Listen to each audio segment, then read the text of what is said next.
진짜 좀 바꿔야 뭐야? 신나는 거. 신한 게 있어요? 아, 똑같을 거야. 있지만 이거 조금 신났어?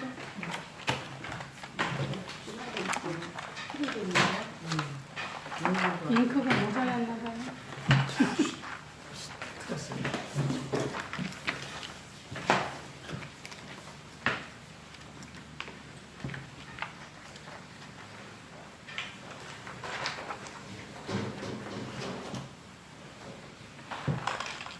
글씨가 달라요?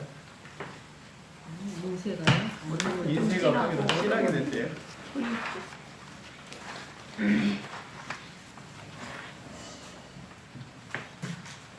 안녕하세요. 안녕하세요.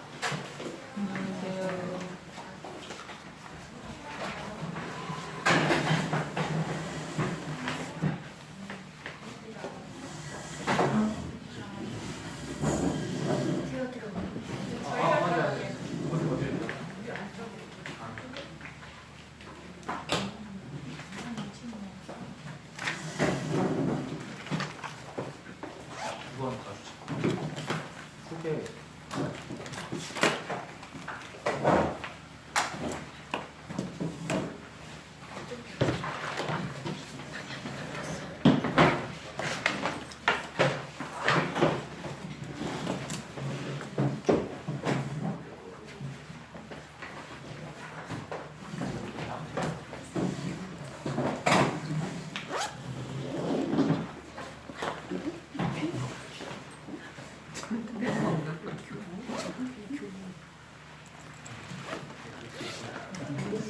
여기 잘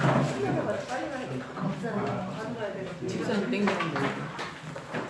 집사님 땡기는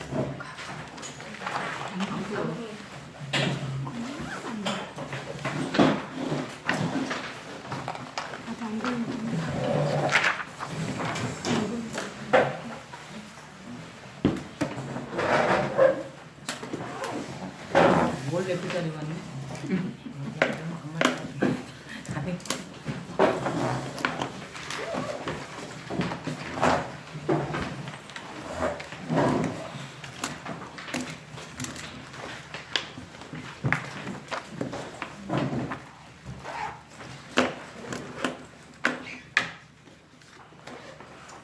책 하나만 줘봐요.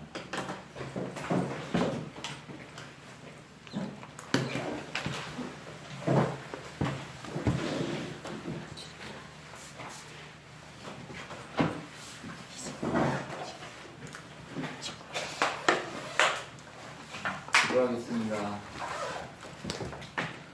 하나님 감사합니다. 오늘부터 이제 빌립보서를 통해 우리가 하나님을 더 배워가게 되고 또 빌립보서를 통해서 하나님께서 교회 가운데 또 그리스도인들에게 하시고자 하는 말씀이 무엇인지를 배우게 됩니다. 주께서 이 과정들을 인도해 주시고 모든 과정이 성령 안에서 조명하신 가운데 저희들이 진행될 수 있도록 인도해 주시길 구합니다. 성령을 의지합니다. 우리의 지식이 아니라 성령님께서 깨닫게 하심으로 우리가 하나님의 말씀을 알게 하여 주옵소서. 감사드립니다. 예수님의 이름으로 기도합니다. 아멘.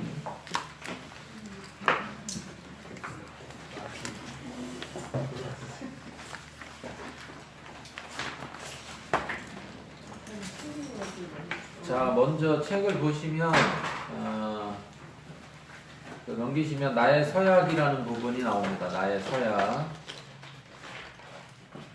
나의 서약. 같이 읽겠습니다.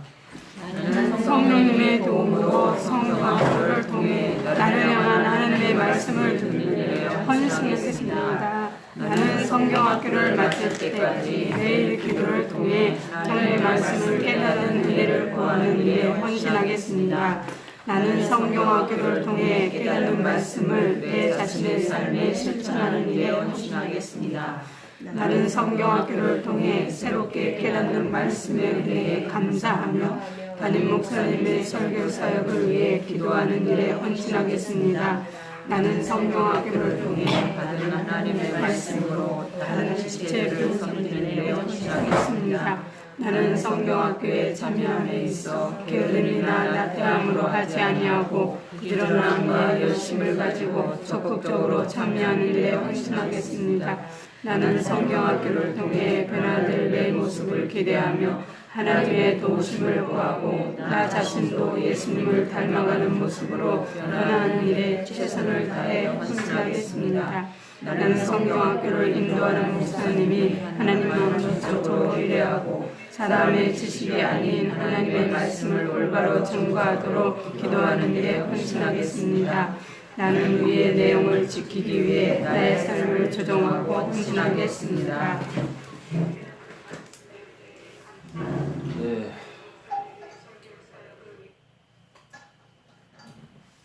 자, 생각들 하세요. 하실 분들은. 거기다 이름을 써놓으시면 이게 내 책이구나 알 수 있어요.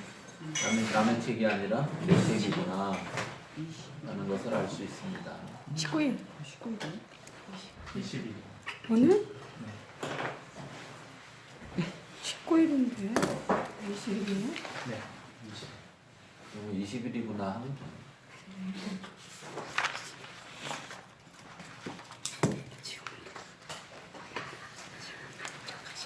자, 아마 처음 시간 1시간이나 2시간 정도는 좀 굉장히 조금 지루할 수 있어요. 왜냐면은 이 빌립보서 성경을 공부하기 위해서 필요한 기본적인 부분들을 좀 함께 공부할 거기 때문에, 왜냐면 우리가 어떤 배경이라는 것을 아는 것이 성경을 이해하는 데 있어서 굉장히 도움이 돼요. 우리가 조선시대에 살지 않았기 때문에 조선시대의 문화나 이런 걸 잘 모르잖아요. 그러니까 조선시대에 어떤 글이 있다. 그럼 그 글을 읽었을 때 그 글을 잘 이해하려면 조선시대가 어떤 시대였나 좀 아는 게 필요해요. 우리가 흔히 얘기하는 일제시대 때 쓰여진 시들을 보면 그 시들이 일제시대라는 어떤 상황 속에 있느냐라는 거에 따라서 그 시를 해석하는 게 전혀 달라진단 말이에요. 네. 그런 것처럼 우리가 이제 성경시대에 그리고 그 지역이라는 특성 이런 것을 좀 아는 것이 이 말씀을 이해하는데 도움이 됩니다. 왜 그러냐면 지금 이 빌립보서라는 거는 바울이 빌립보 지역에 있는 교회에다가 보낸 편지인데, 그런 편지는 1차 읽는 사람들은 누구냐면 빌립보 지역에 사는 사람들이에요. 그렇기 때문에 그 사람들은 그냥 거기 살고 있으니까 무슨 말을 하는지 다 알아요. 근데 이제 2차는 뭐냐면 그 주변 지역에 있는 사람들이 바울 선생님한테 편지가 왔대. 그러면 그래? 그래가지고 막 와서 옮겨가요. 손으로 다 써가요. 이 편지를. 복사기가 없으니까 지금처럼 뭐 복사해 갈 수 있는 게 아니잖아요. 손으로 다 옮겨서 써가지고 이제 가요. 그럼 딴 도시로 간단 말이에요. 그러면 딴 도시도 주변에 가까운 데들은 그것에 대해서 이해를 할 수가 있겠죠. 조금 아니까. 근데 멀수록 그리고 상황이 다를수록 왜 그런지 이해하지 못하는 부분들이 있어요. 그러면 그 지역이 어떻다는 걸 알게 될 때 더 잘 이해할 수 있어요. 그런데 이게 시대가 지나면 지날수록 더 이해를 하기가 어려워진단 말이에요. 성경에도 그런 점이 있기 때문에, 그래서 이 빌립보라는 지역이 어떤 지역이었는지, 그런 빌립보라는 지역에 대한 어떤 배경, 또 빌립보 지역에 있었던 이 빌립보 교회라는 그 교회에 대한 배경, 이런 것들에 대해서 우리가 좀 살펴보도록 그렇게 하겠습니다. 그래야 그것들을 좀 살펴봐야 그걸 통해서 성경을 좀 빌립보서를 이해하는데 도움이 될 수가 있을 겁니다. 자, 서론에 보시면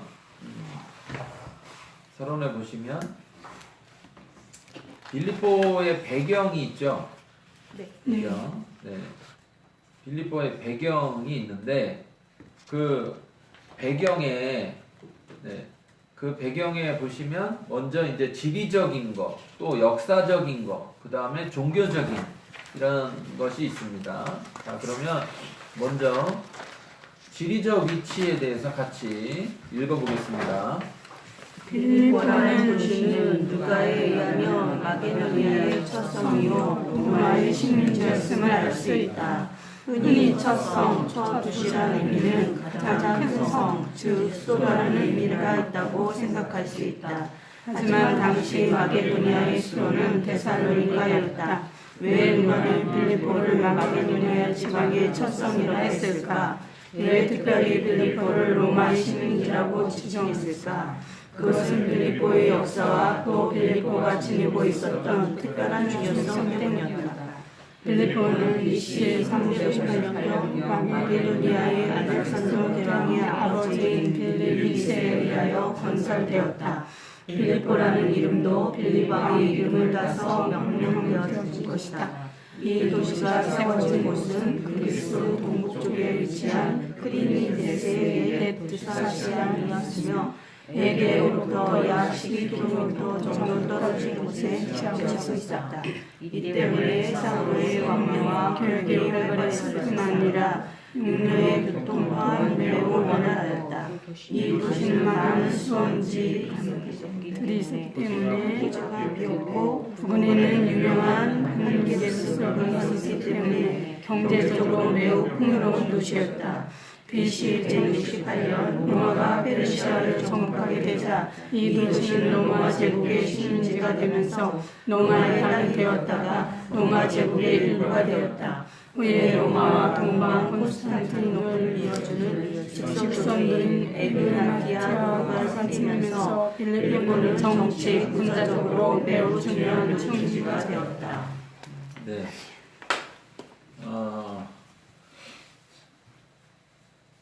여기 가보니까요, 가서 이제 그 가이드의 얘기를 들어보니까, 이 도시가 아주 부유했던 도시예요. 굉장히 부유했던 도시. 그래서 여기 보니까 금광이 있었다고 그러잖아요. 그렇죠? 한게우스 금광이 있었다. 그래서, 금화를 최초로 만든 데래요. 금화를. 제가 기억하기로 들었던 걸 기억해보면, 왜 금으로 동전 있잖아요, 동전. 그러니까 동전을 금으로 만들 정도면 금이 얼마나 많아야 되겠어요. 그렇죠? 그러니까 그 정도로 엄청났던 도시. 물론 그 도시가 이제 멸망하게 됐고, 로마로 인하여서 멸망하게 됐고, 그리고 이제 그 알렉산더 대왕 아버지의 이름을 따라서 빌립보라는, 빌립 2세 이름을 따라서 빌립보라는 이런 도시로 되어졌죠. 그래서 그 지리적 위치적으로 보면 굉장히 중요한 도시인데, 여기를 작은 로마다 이렇게 말했어요. 작은 로마다. 작은 로마. 그러니까 보통 식민지라고 하면 좋지 않은 느낌이잖아요. 근데 이곳에는 단순히 식민지만이 아니라 이곳에는 뒤에도 나오겠지만 이제 아주 로마에 많은 공을 세운 군인들, 이 군인들이 와서 정착하게 되는, 그래서 정치적으로도 굉장히 중요한 곳이었고, 그래서 이곳 자체가 굉장히 큰 도시, 그러니까 크기가 커서 첫 성이라고, 큰 성이라고 하는 어떤 수도적인 의미를 주는 게 아니라 이런 중요성 때문에 첫 성이다 이렇게 말하고 있습니다. 자, 두 번째 역사적 배경이 있습니다. 역사적 배경 좀 읽어볼게요. 빌립보가 로마 제국 안에서 중요한 위치를 차지하고 그곳 사람들이 로마 시민권을 얻게 된 것은 두 가지 역사적 사건이 있었기 때문이다.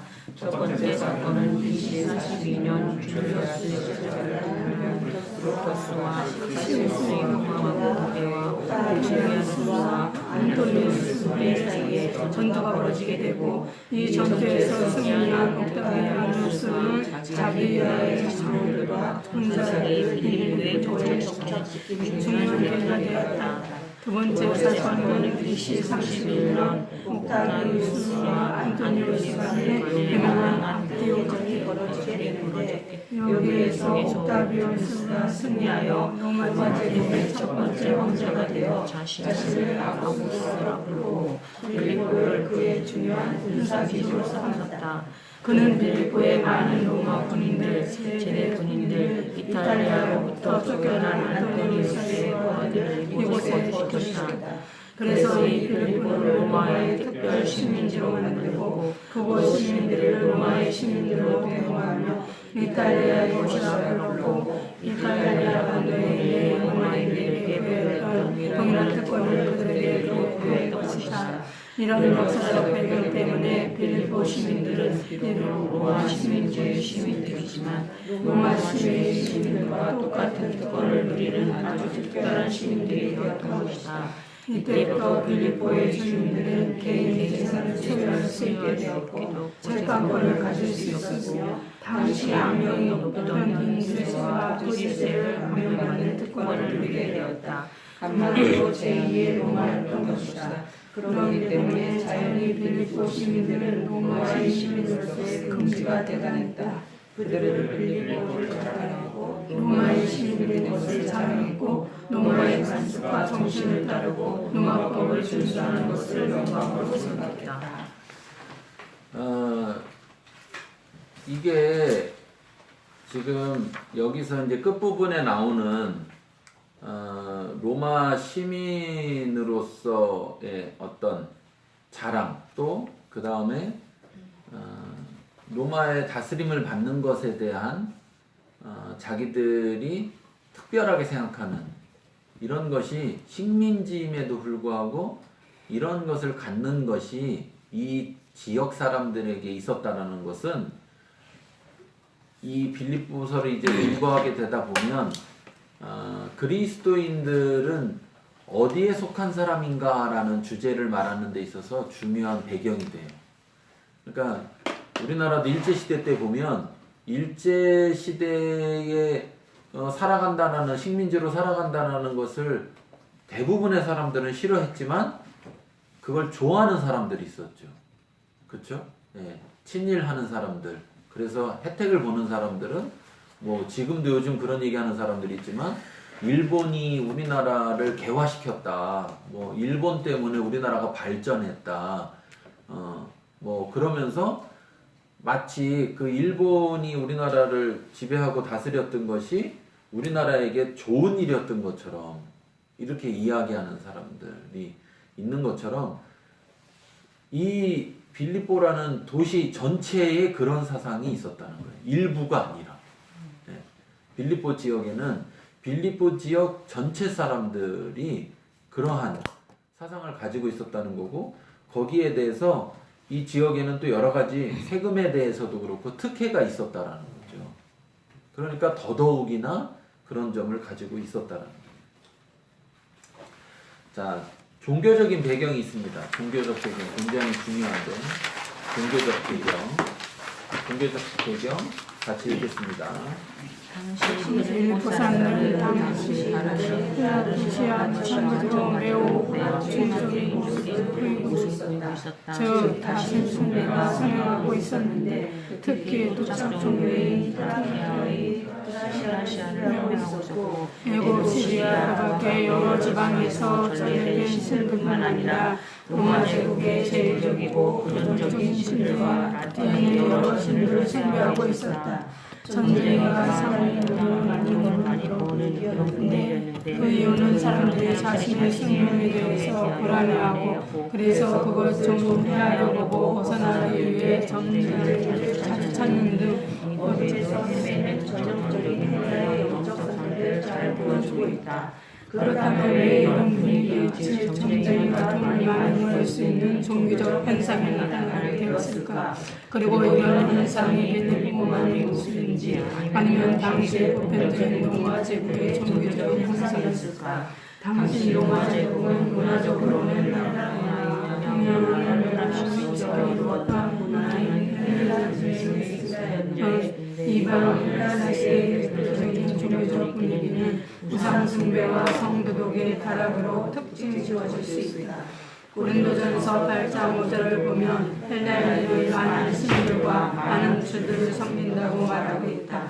당시는 고전적 헬라 철학의 가르침이 무너지고 그것들이 대중화되면서 사람들은 더 이상 이해하기 어려운 형상에서 이렇게 살아가는 삶의 방식과 윤리적 문제로 그 관심이 옮겨지게 되었다. 물질주의적인 에피쿠로스 학파의 에피쿠리어스가 자연의 생활을 살 것을 가르치는 스토아 또한 각 학파마다 자기 학파의 철학자들을 배출해내어 도시를 도달하면서 자유의 세상을 적용하는 상황이다. 그래서 물질주의적 사고, 회의주의적인 사고가 많이 퍼져있었으며 무엇보다도 숙명주의적 사고가 가장 큰 영향을 미쳤다. 숙명주의적 사고의 영향으로 사람들은 신들과 수준에서 도움을 얻고 그들을 섬기게 되었고 그래서 많은 신과 많은 주들을 섬기는 상승매가 성행하게 되었다. 또한 숙명론에 빠져 도덕적으로 무책임하게 살게 되면서 심하게 타락하게 되는데 성적인 타락도 그런 맥락에서 이해할 수 있을 것이다. 이런 분위기 속에서 자연이 발달하게 된 것은 정성수였다. 이것이 점차를 따라 종교가 되어 신비 종교를 낳게 되고 그 신비 종교로 그 도시마다 보통 이제 이 로마 시대 때에는 어떤 한 신을 섬기는 게 아니라 여러 신을 섬겼죠. 그래서 이제 로마 시대의 신전의 특징이 우리가 이제 판테온이라고 하는 거예요. 판테온. 판테온이라는 게 판이라는 게 모든이라는 의미를 갖고 있고 테온이라는 게 신이라는 의미를 가지고 있어요. 그래서 이제 뭐 만신전이라고 우리가 부르는.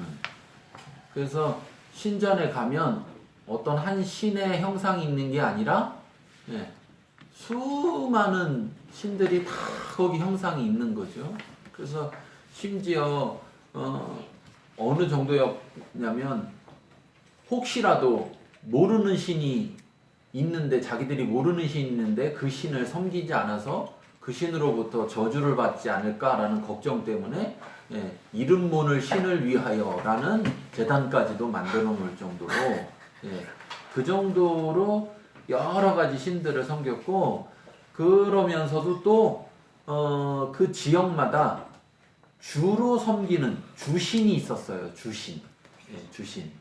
근데 이제 대부분 주신으로 섬기는 곳들이 이 로마 시대의 신들은 보면 남자신, 여자신이 있었단 말이에요. 그런데 그 신들 중에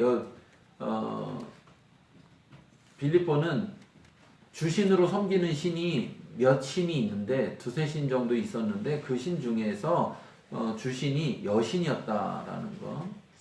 그리고 이제 뭐 이 당시에 여러 가지 상황들이 있는데 전쟁을 워낙 많이 하다 보니까 로마 시대에는 그러니까 국민들이 굉장히 힘들어했죠. 모든 지역에서. 그러니까 그들을 좀 달래기 위한 정치적인 목적 중에 하나가 뭐냐면 종교에 대해서 자유롭게 해주는 거예요. 그리고 이제 우리가 얘기하는 무슨 경기장, 원형 경기장 이런 거 만들어 가지고 막 싸우는 거 구경하게 하고 막 이런 걸 통해서 그리고 이제 또 하나가 이제 성적인 것에 대해서 사람들에게 막 자유롭게 해줘서 그런 전쟁을 통한 그런 힘들고 고통스럽고 막 이런 거 세금을 많이 거두는 것에 대한 힘들고 어려운 이런 것들에 대해서 사람들이 좀 잊게 하는 통로로 사용을 했었죠. 우리나라에도 보면은요, 우리나라에도 그 군사정권 시대 때 막 그 탄압하고 막 이런 독재 시대부터 해서 군사정권 시대로 이어졌을 때 가장 큰 특징이 나타나는 게 뭐냐면 스포츠가 발달하는 거예요. 그 사람들을 스포츠에 관심을 쏠리게 해서 정치에 관심 갖지 않도록. 그래서 스포츠로 막 모든 걸 잊도록 하는. 예, 그래서 올림픽을 막 하려고 했던 거고, 그리고 올림픽도 이제 이루어진 거고, 그 다음에 이제 나타나는 게 뭐냐면, 성적인 그런 게 달라지는 거예요. 그래서 군사정권이 들어오면서부터 이 영화나 TV나 이런 데서 노출 수위가 높아져요. 그 전까지는 노출 수위가 되게 얕았는데 군사정권 들어오면서부터 막 높아져요. 그러니까 사람들이 정치에 대해서 관심을 덜 갖게 하고, 또 하나는 사람들이 힘든 것에 대해서 그쪽으로 몰아가는 거죠. 이렇게. 그리고 이제 또 하나가 뭐냐면 여기서 말하는 점성술 같이 이러한 여러 가지 신들을 섬기는 종교에 있어서 신들을 섬기는 이런 일들이 많아지는 거예요. 그래서 뭐 하여튼 점집들이 더 많아지고 그런 일들이 생기는 거죠. 자, 그래서 어쨌든 이러한 종교적 배경, 여러 가지 다양하고 복잡한 혼합되어 있는 그런 종교적 배경을 가지고 있다라는 것. 네. 그리고 또 정치적으로도 그렇지만 이 지리적으로 갖고 있는 특징, 또 역사적인 특징, 이런 거로 인해서 여러 가지가 혼합되어 있다. 그러면 여러분 한번 생각해 보세요. 여러 가지가 혼합되어 있다라고 생각할 때 기독교는 환영받겠습니까? 환영받지 못하겠습니까? 네. 기독교는 환영받기가 어려운 거예요. 기독교는 환영받기가 어려워. 왜냐하면 이 당시에 다른 신들은 자기 신을 섬기면서 또 다른 신을 섬겨도 문제가 없는 거예요. 네. 그러니까 우리 이제 뭐 그런 얘기해요. 일본 같은 경우에 섬나라하고 막 기독교 인구가 되게 조금이거든요. 근데 이제 이런 경우가 있다는 거야. 아침에는 교회 가고 점심 먹고는 절에 가고 이렇게. 그러니까 여러 신을 섬기면 여러 신이 다 축복을 해줘서 좋지 않겠냐. 이런 사상. 근데 이제 기독교는 유일신이잖아요. 유대교도 그랬지만 특히 기독교는 특히 예수만 전하는, 그러다 보니까 또 여기 말하는 자 신을 주로 부르게 된다 그랬어요. 신을 주라고 부르게 된다. 그리고 이제 나중에는 황제가 뭐가 됩니까? 주가 돼요. 그러면 그게 무슨 말이에요? 황제가 신이 된다는 거죠. 처음에는 황제가 신의 아들이다 이렇게 되어지다가 나중에 가서는 황제가 신이 되는 거예요. 황제 자체가 신이 돼요. 그래서 주로 부르게 되는 거예요. 그러면 이제 이때부터 기독교인들은 어떻겠습니까? 기독교인들은 오직 예수님만을 주로 고백해야 되는 사람들인데 황제를 주라고 부르게 되니까 부를 수가 없게 되겠죠. 그러면 이제 종교적인 탄압이 올 수밖에 없는 거고, 또 황제가 준대 황제 외에 다른 존재를 주라고 부르면 그 국가에서 볼 때는 뭐예요? 반역자죠, 반역자. 그래서 탄압받을 수밖에 없는. 그래서 기독교인들이 점점 도시 밖으로 밀려나가게 되는 그런 상황이 되는 거죠. 뒤로 갈수록 이제 처음에 기독교가 처음 들어갈 때는 크게 드러나지 않다가 점점 세력을 얻게 되고 점점 기독교가 나타나게 되는데 이런 상황 속에 있다 보니까 기독교인들이 드러내놓고 대놓고 모임을 가질 수가 없었어요. 그래서 몰래 모이게 되죠. 그러다 보니까 여러 가지 소문들, 오해들이 있었던 거죠. 그러니까 기독교인들은 흡혈하는 사람들이다. 왜 그렇게 됐을까요? 기독교인들은 그렇죠. 모일 때마다 죄 만찬을 하니까 이것은 주님의 피니 주님의 피를 마십시다. 그러고서는 돌아가면서 쭉 마시니까 저 사람들은 그래서 기독교인들은 사람을 죽이고 그 죽인 사람의 피를 마신다 막 이렇게 그러한 소문들이 있어서 더더욱이나 탄압되고 박해받는 그러한 일들이 일어나게 된 거죠. 근데 이제 이 시대적 상황을 보면 그럴 수밖에 없어요. 왜냐면 드러내놓을 수가 없으니까 숨을 수밖에 없고, 숨다 보니까 사람들에게 점점점 이상한 소문이 날 수밖에 없고, 그런 일들이 벌어져요. 자, 이런 지역에 빌립보 교회가 생겼는데, 자, 그러면 빌립보 교회는 어떤지 한번 읽어보겠습니다. 빌립보 교회는 바울의 제1차 전도여행 중에 설립된 유럽 최초의 교회였다.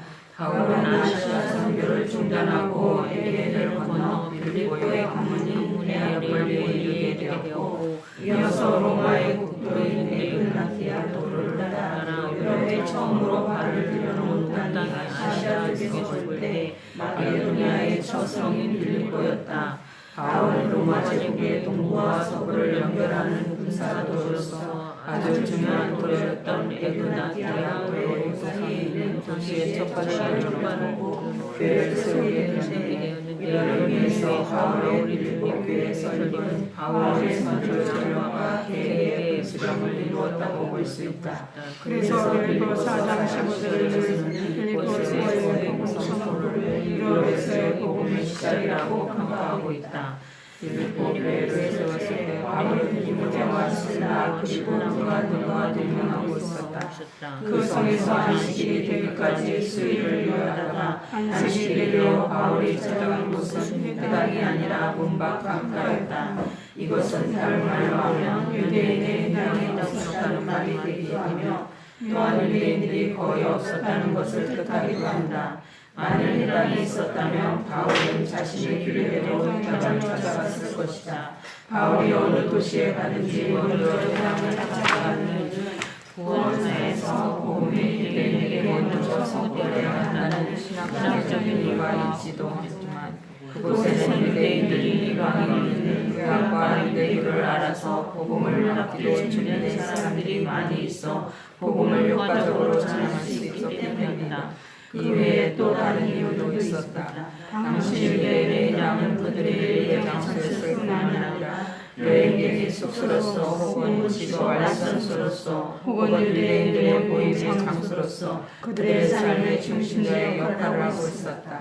바울이 복음을 선포를 하기 위해서는 회당에서 방을 얻어 방문하는 것도 중요했고, 또 직업 알선을 받는 것도 중요했는데, 결과적으로 바울의 선교의 의미를 조달하는 역할을 했던 것이 바로 회당이었다. 그래서 바울은 회당을 중심으로 복음 전파를 시작하는데, 가장 중요한 이유는 유대인들과 회당 예배에 참석자들에게 복음을 선포할 수 있는 중요한 기회를 제공할 수 있기 때문이었다. 당시 회당에서는 회당을 관리하고 예배 때마다 제사를 보는 회당장이 있었는데, 회당장은 매 안식일마다 정해진 성경을 읽고 회중에게 묻기를, 누가 이 주의 말씀을 잘 감당해서 우리 모두에게 도움을 줄 사람이 있겠는가 하면 바울은 그 기회를 놓치지 않고 그 구약을 강의하고 이 예언이 예수에 의해 성취되어 그 예수는 우리의 구원자가 되셨다고 선포했었다. 물론 이에 대한 유대인들의 반응은 좋지 않았다. 하지만 다른 이방인들, 즉 이방인으로서 언약 백성의 후징이 할례를 받고 완전히 유대교에 개종한 이방인들이나 아직 개종하지는 않았지만 유대교에서 매력을 느껴 율법을 지키며 회당 예배에 참석하고 있었던 이방인들, 즉 하나님을 경외하는 자들은 아주 긍정적인 반응을 보이며 바울의 말을 더 듣고자 했으나, 그런데 바울이 안식일에 되어 찾아가는 곳은 회당이 아니라 문과 강가였다. 그래도 혹시 유대인이나 또는 유대교와 접해서 복음을 영접하기에 준비된 사람들이 있나 찾던 중에 발레터에서 여자들을 만나 복음을 증거한 결과 두아디라의 자주장사인 누디아를 첫 그리스도인으로 얻게 된다.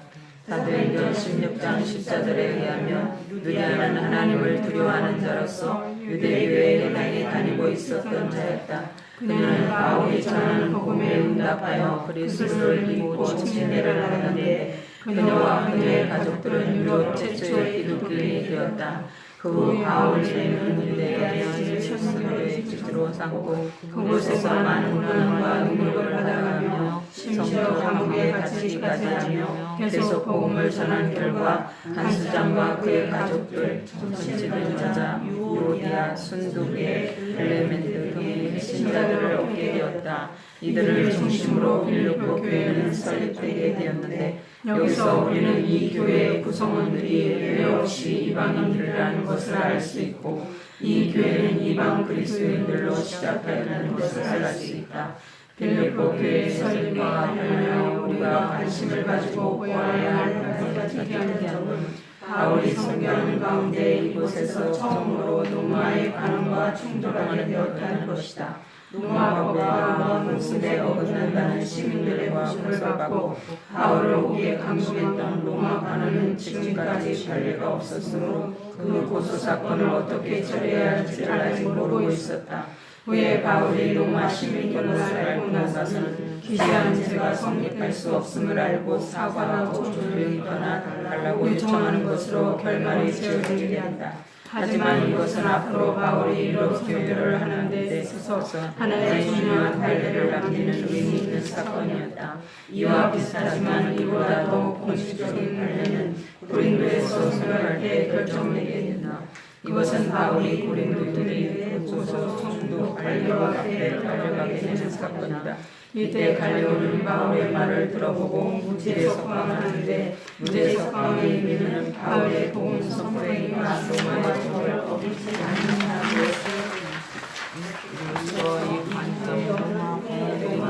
기독교를 대한 태도가 있었나요? 그동안 설명을 남기게 되었다. 이렇게 설립된 빌립보 교회는 홍보의 여유가 있었고 특히 바울에 대한 사랑이 어느 교회보다 뛰어난 교회였다. 또한 특별히 빌립보 교회는 여자 성도들이 교회 내에서 상당한 역할을 감당했던 교회임을 볼 수 있다. 네. 여기 빌립보 교회를 보면 우리가 이제 여러분들이 사도행전 16장에 나오는 빌립보 교회가 세워지게 되는 그런 상황들을 좀 잘 읽어보셔야 되고, 그리고 여러분들이 빌립보서를 적어도 5번 정도는 꼭 읽어보고 오세요. 다음 주까지. 예. 뭐 4장밖에 안 되니까, 예.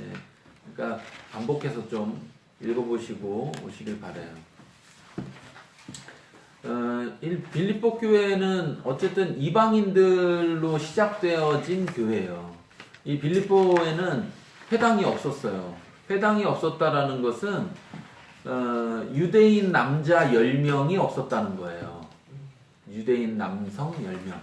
어린아이 안 되고, 예, 전쟁에 나갈 수 있는 남성 10명이 없었다는 거예요. 그러니까 유대인 회당은 유대인 10명이 있으면, 남성 10명이 있으면 회당을 짓고 회당에 모임을 합니다. 근데 10명이 없으면 회당은 없어요. 근데 이제 회당은 여러 가지의 역할들을 한단 말이에요. 유대인들이 모여서 예배도 드리지만 여행하는 사람들, 유대인들이 여행하다가 그 지역에서 잘 곳이 필요하면 그 회당에 가서 잠도 자고, 또 그 지역으로 옮겨온 사람이 직업을 찾기를 원한다 그러면 그 회당장한테 물어보면 회당장이 그 주변에 무슨 일을 할 수 있는지. 왜냐면 유대인들은 기본적으로 다 2가지의 일을 할 줄 알잖아요. 그죠? 어릴 때부터 그렇게 배워서. 그래서 한 가지를 못하게 되더라도 다른 한 가지로 살아갈 수 있게 배우기 때문에, 그래서 바울도 굉장히 예수님 믿기 전에도 굉장히 공부도 많이 하고 그런 사람이었지만 바울도 또 하나의 직업이 있었어요. 그게 뭐냐면 텐트 메이커. 예, 천막을 짓는 사람, 천막 만드는 사람, 그런 직업을 가지고 있었단 말이에요. 그렇기 때문에 이제 자비량으로 선교할 수도 있었죠. 그래서 이 회당이라는 것을 찾아가야 되는데 회당이 없는 거죠. 회당이. 예, 그 회당이 없다는 얘기는 유대인의 숫자가 굉장히 적었다. 여자는 100명이 있어도 회당은 안 만듭니다. 남자가 10명 있어야 됩니다. 남자가 9명, 여자 1000명, 그럼 못 만들어요. 왜 10명일 것 같아요? 왜 10명?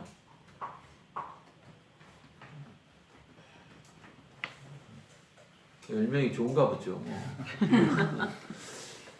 아마도 그 아브라함의 숫자이기 때문에 그럴 가능성이 높아요. 아브라함의 숫자. 그러니까 아브라함이 조카를 구하려고 할 때 하나님에게 아니 저기에 의인이 있는데 죄인들하고 같이 멸망시키면 안 되지 않습니까? 그러니까 그래 그러면 뭐 멸망시키지 않을게. 그러니까 50명 어떻습니까? 좋아. 아니 45명은 어떻습니까? 그거 좋지. 40명 어때요? 좋아. 30명, 20명, 10명까지 딱 내려왔잖아요. 그렇죠? 예, 최소 단위가 10명이다 이렇게 생각을 하는 것 같아요. 그래서 아마도 그 아브라함의 숫자 10명이라는 것을 생각해서 유대인들에게 있어서 믿음의 조상은 아브라함이니까 그런 점에서 10명을 생각하지 않나 생각합니다. 자, 어쨌든 이제 복음을 전하는데 전할 곳이 없으니까 이제 여기 문밖 강가 가봤어요. 여기 강가에 문밖 강가. 이게 그냥 강가를 간 게 아니고 빨래터가 있어요. 빨래터가. 그러니까 강가에서 옛날엔 강가에서도 이렇게 빨래를 많이 했잖아요. 그래서 그 강가 옆에 기념교회가 하나 있더라고요. 기념교회.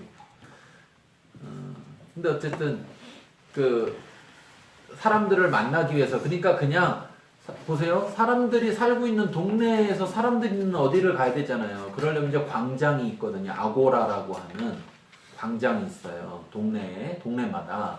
근데 이제 그게 그냥 장터 뭐 이렇게 번역도 하고 뭐 이렇게 하는데 그게 그런 개념이 아니라 흔히 말하는 광장이에요. 여기 번화가요. 번화가. 네. 광장이 있고 광장 주변에는 상가들이 쫙 이렇게 있는 그러한 번화가인데 거기를 찾아가지 않고 지금 강가로 갔잖아요. 안식일에. 그쵸? 네. 강가를 갔어요. 강가에 왜 사람도 없는데 거기를 왜 가? 그게 아니라 거기에 강가에는 빨래터가 있기 때문에 빨래터에 사람들이 많이 나오잖아요. 빨래를 하러. 그러니까 사람들을 만나볼 수 있고 또 하나는 그 강가로 가면 조용하게 사람들 없는 곳에서 자기들이 기도하고 예배하고 할 수 있는 그런 공간이 되니까 그러니까 이제 강가로 간 거죠. 그러니까 강가로 가서 보니까 빨래터에 여자들이 있어서 거기서 이제 전도를 하는 거죠. 거기 보면 두아디라에서 온 두아디라 출신의 사람인데 빌립보에 있었던 거예요. 근데 이제 자주장사인 루디아라는 사람에게 전도해서 그 사람을 첫 그리스도인으로 얻게 되죠. 근데 이 두아디라를 가봤어요. 가보니까 이 지역이 염색 기술이 아주 발달한 거예요.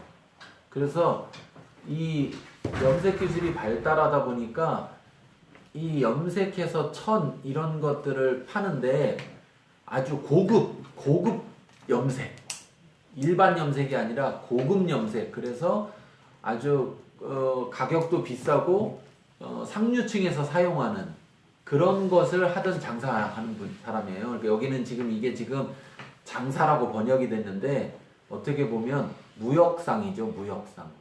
그러니까 두아디라 사람인데 빌립보에 왜 온 거예요? 무역하러 온 거예요. 부자인 거예요. 부자. 이런 거를 한다는 것 자체가. 자, 근데 그 사람이 하나님을 두려워하는 자였다. 그리고 유대교 회당에 다니고 있던 사람이다. 그러니까 관심을 갖고 있었던 사람이죠.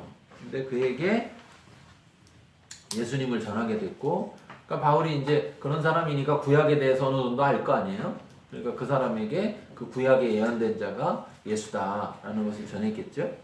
그래서 이제 그가 받아들이고 그래서 유럽 최초의 기독교인이 됩니다. 유럽 최초의 기독교인. 그리고서 그 바울 일행은 루디아의 집을 기지로 선교 기지로 삼아서 집을 내준 거죠. 그러니까 이제 이게 이 사람이 원룸에 살았어요. 원룸에 그러면 내줄 수가 있었겠어요, 없겠어요? 없었겠죠. 근데 자기 집은 두아디라에 있는 사람이에요. 근데 빌립보에 왔는데 자기 집에다가 바울 혼자도 아니고 일행이 있는데 집에 방을 내줄 정도였어요. 그럼 집이 얼마나 있겠어요? 큰 집이었겠죠. 네, 무역상이 무역상.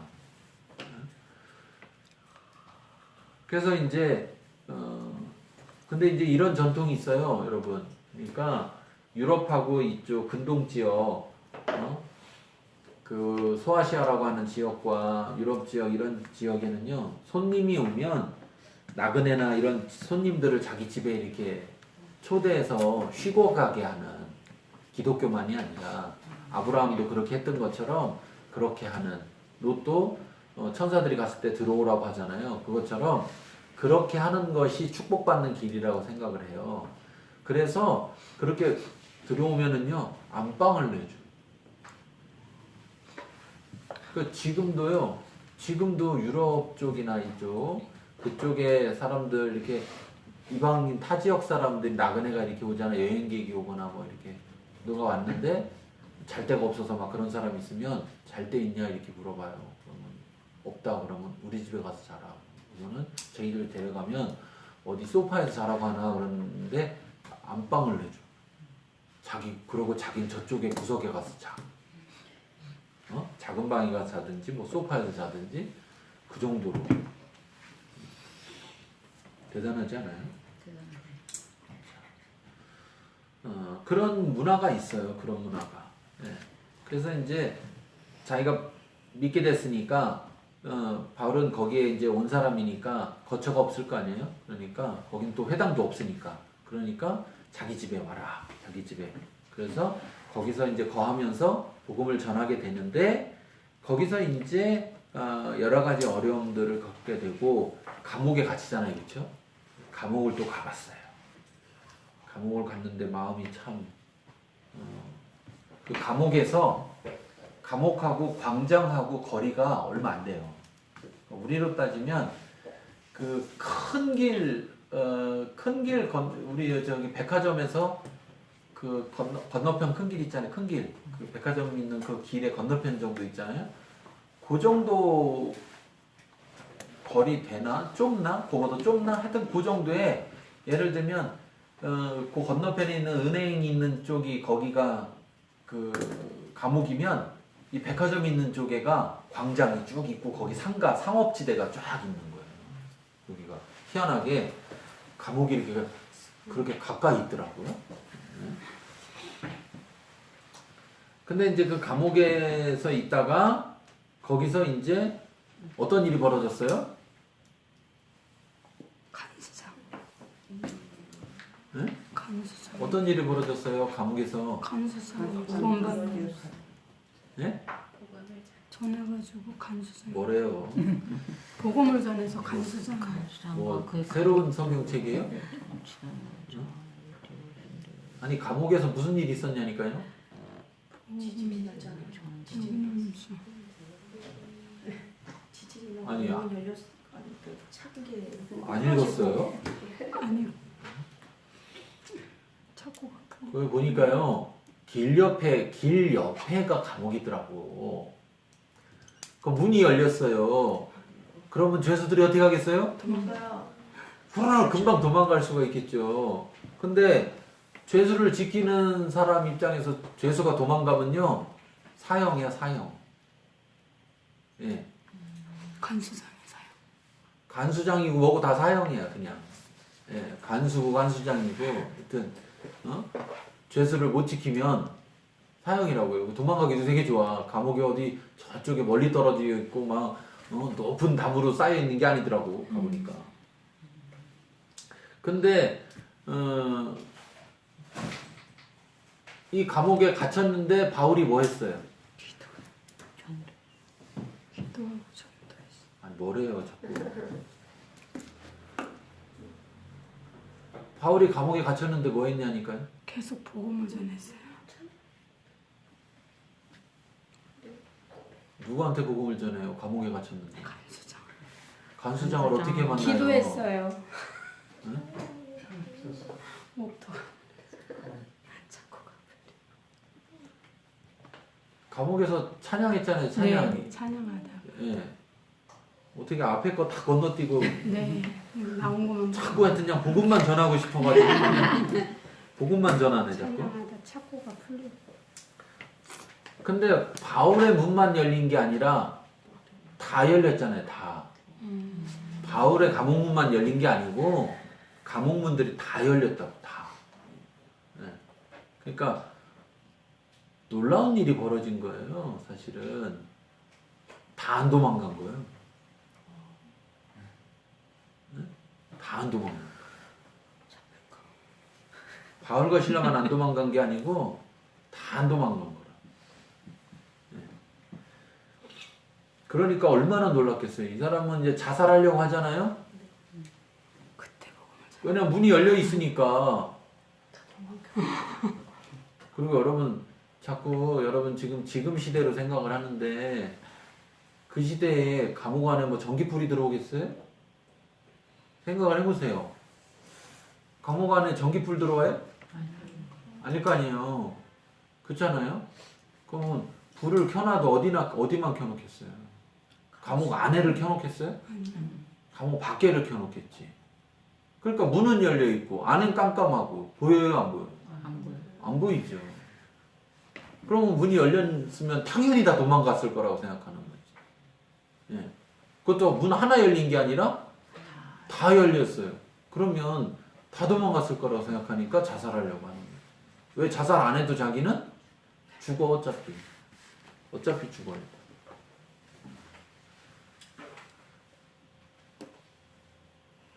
그랬기 때문에 이제 데리고 가죠. 자기 집으로. 예. 자기 집으로 데리고 가서 예. 집에 가서 어떻게 해요? 다 씻어주고 약 발라주고 치료해주고 그리고 거기서 복음을 전하고 가족들이 다 믿잖아요. 그렇죠? 자, 그리고서 이제 풀려나요. 그리고 풀려났는데 나중에 이제 여기 말하는 것처럼 이 사건이 기독교가 로마 법에 해가 되느냐 안 되느냐 이런 것에 대한 근데 사실은 그냥 막 두드러 패가지고 막 감옥에 갖다 집어넣잖아요. 그러니까 이게 로마 사람은 재판을 무조건 받아야 되거든요. 근데 재판을 받아야 되는데 재판을 안 받고 가둬놓는단 말이에요. 그러면 이게 불법이야. 그럼 이것도 또 문제가 돼. 그런데 이제 이런 사건들을 통해서 결국은 이제 고린도 때 확정을 받는 거죠. 문제가 없다 이렇게. 그래서 한동안은 기독교가 전파되는데 어려움이 덜한 거죠.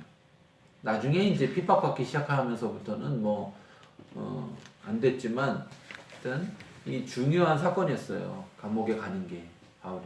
왜냐면 이 시대에는 재판하는 것에 대한 판례가 굉장히 중요한 법이 되기 때문에 이게 빌립보에서 잡혀간 것이 나쁜 거로만 영향을 미치는 게 아니라 좋은 역할도 했다는 거예요. 자, 그렇게 해서 이제 세워진 교회다 보니까 이방인들이 굉장히 많이 있었던 그런 교회인데 그래서 바울에 대한 마음이 굉장히 아주 열정이 뜨거운 그래서 바울의 사역에 항상 함께 바울을 도우려고 하는 그런 것이 굉장히 강했던 교회죠. 자, 바울이 빌립보서를 왜 썼을까? 빌립보서를 왜 썼을까? 우리가요, 누가 전화를 하고 있어요, 전화. 근데 이제 전화를 막 얘기를 해요. 그러면 나는 저쪽 말이 들려요, 안 들려요? 다른 사람이 전화하는 걸 이렇게 들으면 그 사람이 전화 통화할 때 그 사람이 저쪽 사람하고 얘기할 때 저쪽 사람 얘기가 나한테는 들려요, 안 들려요? 안 들려요. 나는 뭐만 들려요? 이쪽 사람이 말하는 것만 듣죠. 근데 한참 듣다 보면 무슨 내용인지 이해될 때가 있어요, 없어요? 있어요. 있죠. 네, 똑같은 거예요. 우린 빌립보 상황을 몰라. 빌립보 상황을 몰라요.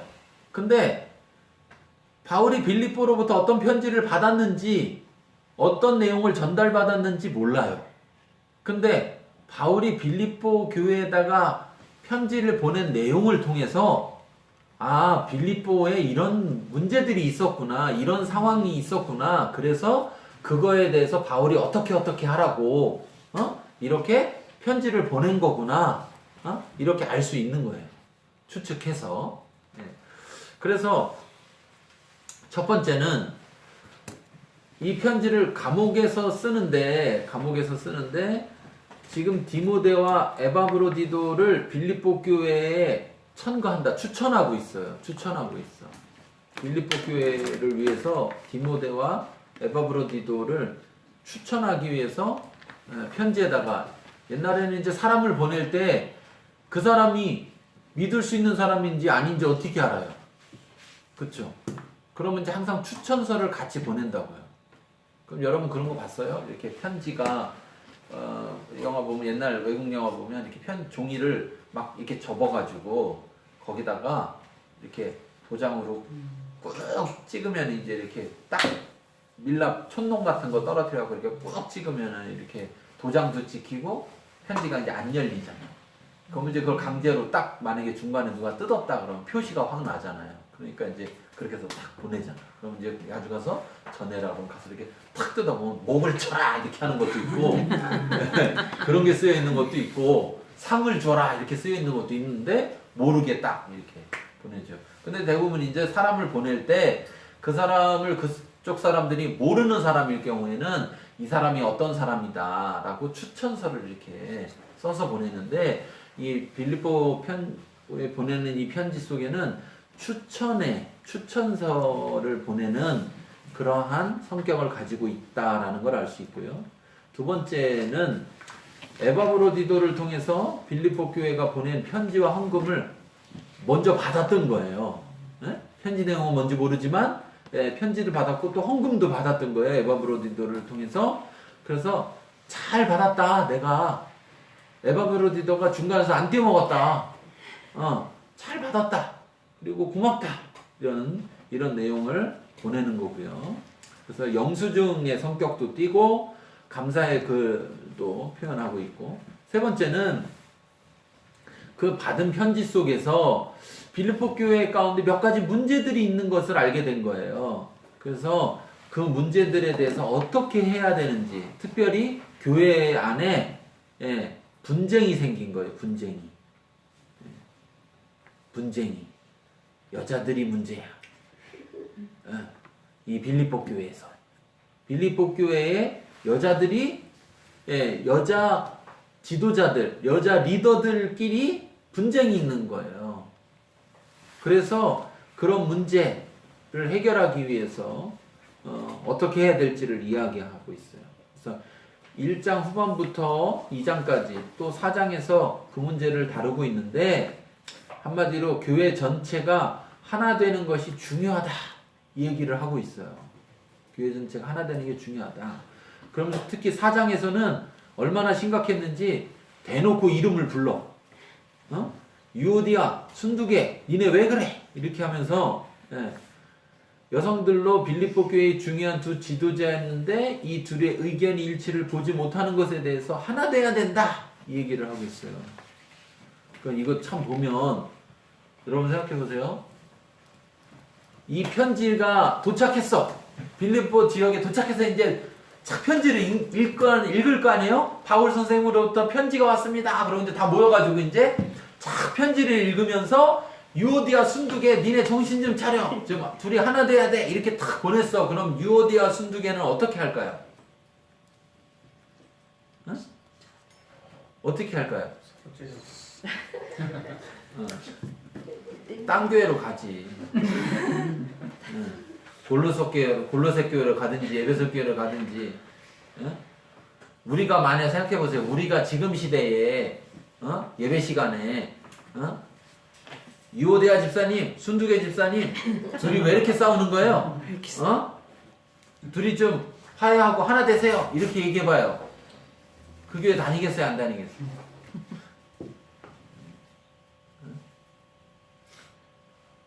이게 뭐냐면은요, 기독교는 죄를 덮어주는 종교가 아니에요. 여러분 기억하셔야 돼요. 기독교는 죄를 덮어주는 종교가 아니에요. 기독교는 죄를 드러내주는 종교예요.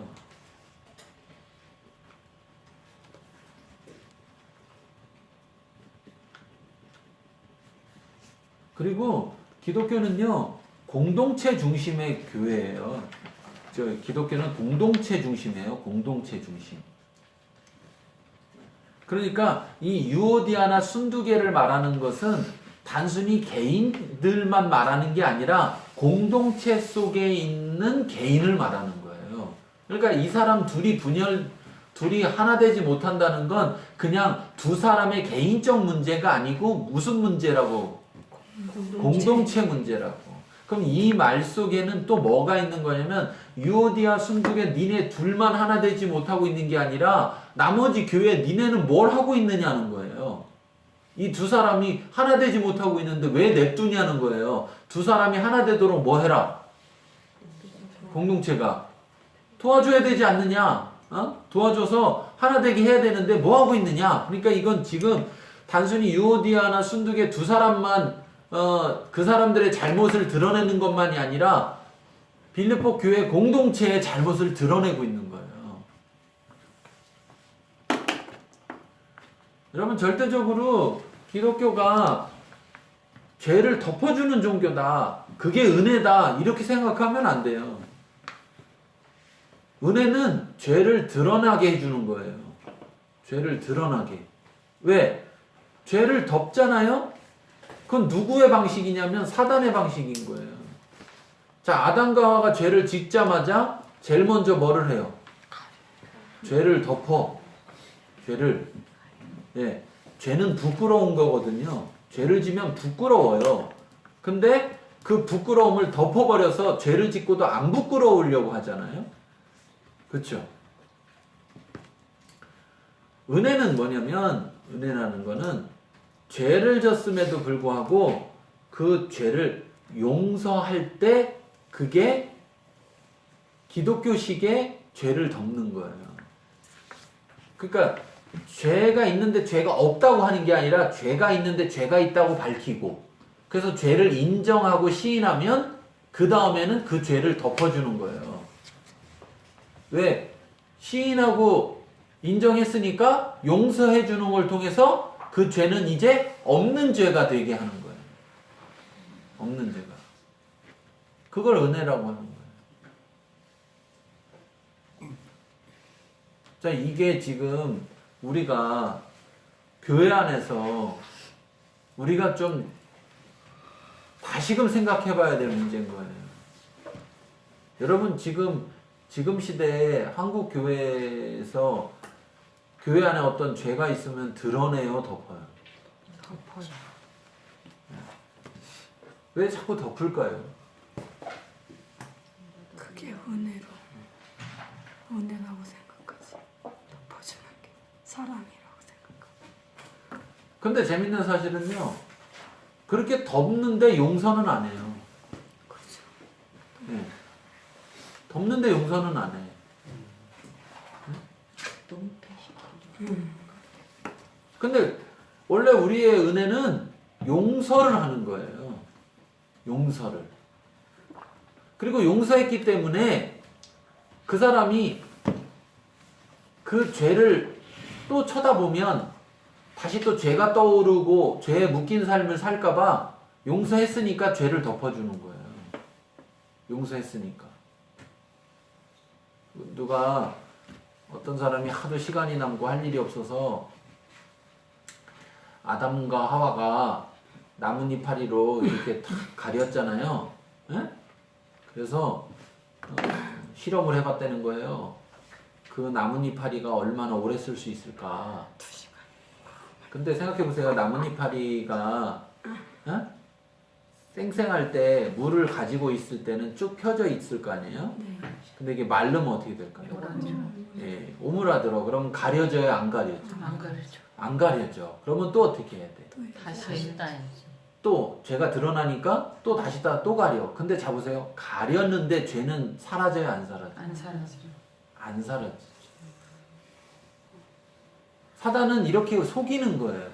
사단은 덮어놓고 야, 안 보이면 된 거야. 남들이 못 보고 그러면 죄가 없는 거야. 이렇게 하지만 그 밑에 죄는 그대로 살아있어요.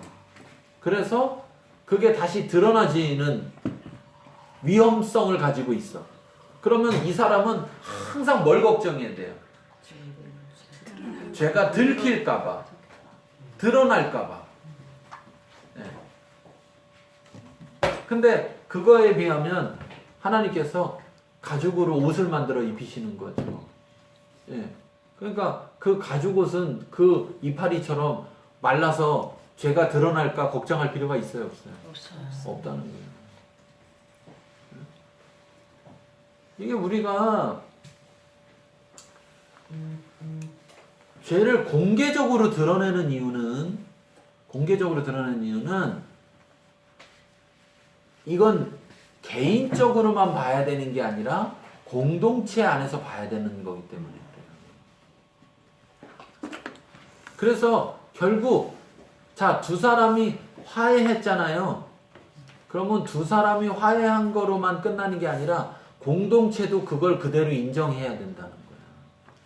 공동체도. 우리가 자꾸 교회 안에서 죄는 드러내지 않지만 뒤에서는 어떻게 해요? 뒤에서는 계속 어떻게 그럴 수 있어? 장로가, 집사가, 목사가 어떻게 그럴 수 있어? 그러면서 한두 끝도 없어 그냥. 네. 근데 하나님은 한번 용서하시면 다시는 기억지도 않는 분이라고 말씀하셨잖아요. 그러면 우리도 어떻게 해야 돼요? 기억지도 않아야 돼. 그래서 덮어야 되는 거예요. 용서한 후에는. 근데 그가 죄를 깨닫게 하기 위해서, 죄를 인정하게 하기 위해서는 죄를 어떻게 해야 된다? 드러내야 되고, 또 이게 개인적으로만 해결된 게 아니라 공동체 안에서 해결이 될 때, 자, 이 사람은 이제 공동체 안에서 혹시 나는 해결했지만 내가 옛날에 졌던 죄를 다른 사람이 알게 될까봐 걱정할 필요가 있어요, 없어요? 없죠. 한 방에 끝내는 거야, 그냥 한 방에. 어떤 게 좋아요? 한 방에 끝나는 게 좋아요? 계속 가슴 졸이며 평생 사는 게 좋아요? 한 방에 다 끝나야지.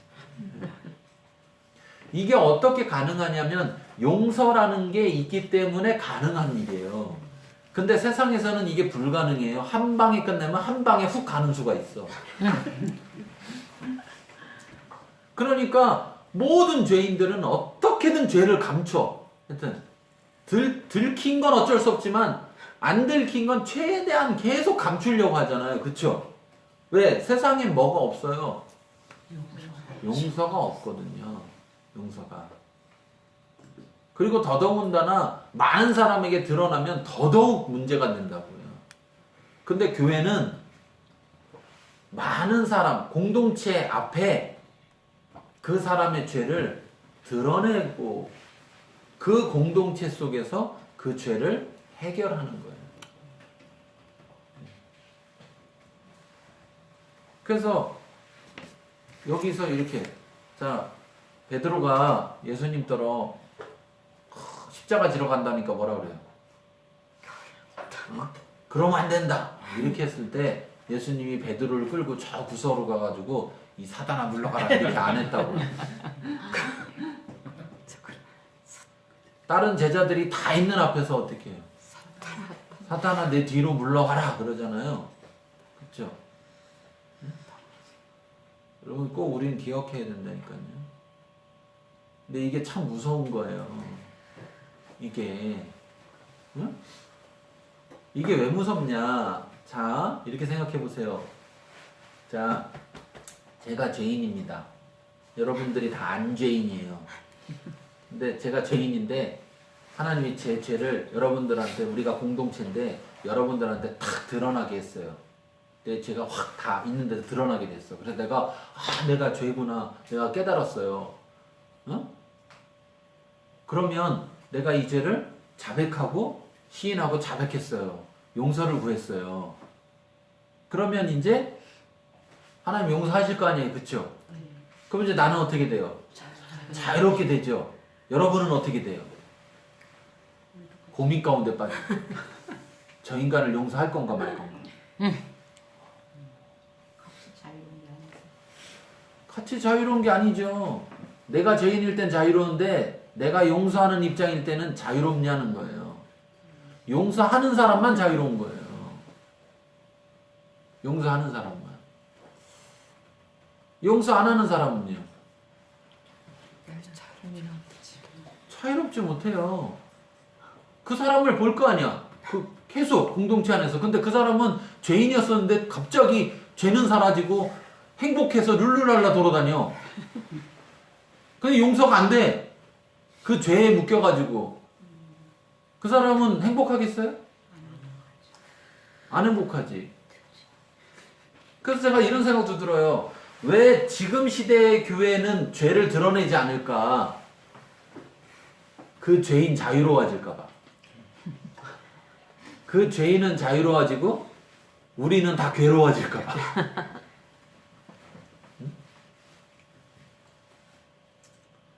그래서 드러내지 않는 게 아닐까 이런 생각이 들어요. 여러분 다 용서할 수 있어요?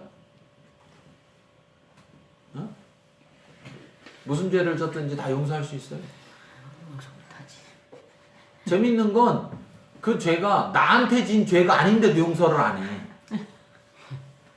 그렇잖아요. 어?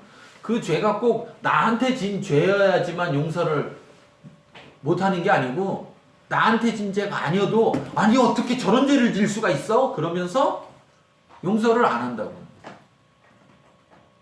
근데 자 보세요. 기독교가 죄를 드러낼 수 있는 근거는 용서가 있기 때문이란 말이에요. 근데 지금 기독교 공동체, 교회 안에 용서가 있느냐? 용서가 있으면 죄를 막 드러내야 됩니다. 그런데 용서가 없으면 죄를 못 드러내요. 드러낼 수가 없어요. 드러내는 순간 딴 교회로 가야 돼. 예, 못 다녀. 다닐 수가 없어. 그러니까 드러내지 못해. 그러고서는 뭐라고 하냐면 너도 편하고 나도 편한 방법이 뭐냐? 예, 은혜로 덮는 거야. 은혜로 덮어. 근데 그렇게 하면 죄는 사라지지 않아요. 근데 용서하면 죄는 사라져요.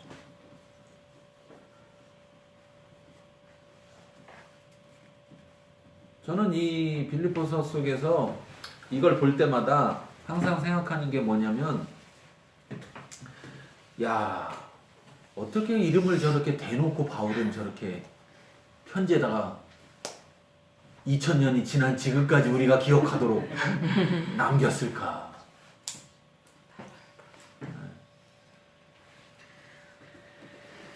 바울은 이게 단순히 두 사람에게만 쓰는 게 아니고 교회에 쓰는 것이기 때문에 그래요.